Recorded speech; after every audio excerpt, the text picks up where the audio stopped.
Guys, nandito pa tayo. Hindi pa tapos yung ating trailer dahil binago yung lagayan ng spare tire. Dahil kahapon hindi may kabit-kabit yung spare tire dun sa ilalim ng trailer. So ginawa nila ngayon, binago nila yung lagayan ng spare tire, kaya ito natagalan.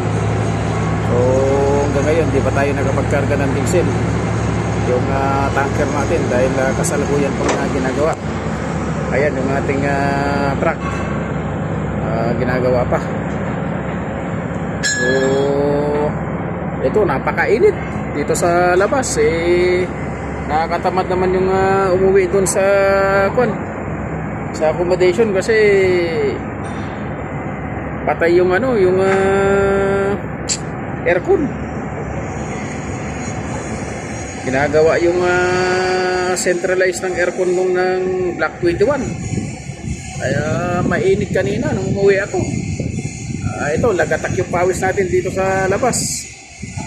Dito tayo ngayon sa fabrication. Akala ko tapos na yung diesel tanker natin na trailer. At ngayon hindi pa pala tapos. So, ayan pa yung ating truck sa fabrication, guys. Kasalukuyan pa ginagawa yung spare tire, ilagay ng spare tire. Ayun, ginagawa. Kasalukuyan pa ginagawa dun. Kaya maghintay-hintay tayo. Siguro mga 2 oras pa siguro to.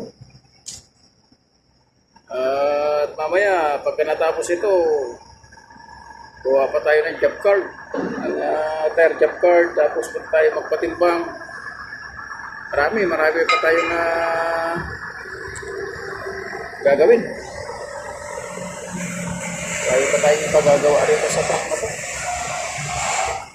Kaya mainit dito sa Riyadh. Napakainit guys dito sa Riyadh. Uwi sana ako dun sa accommodation, kaso patay naman yung centralized ng aircon dun sa block na. Kaya maya ako uwi dun. Tayo ko na lang matapos to para matapos to magkarga na ako ng diesel. Dahil siguro baka maubos na yung diesel nila dun sa Jeddah. Yun. Yun lang guys, maraming salamat hanggat nandito pa tayo sa ilalim ng trailer na to dahil mainit. Inintay natin na matapos itong magawa itong trailer natin kasi yung lagay ng spare tire nito napakahirap ikabit yung 2 tornilyo. So ginawa nila binago na lang.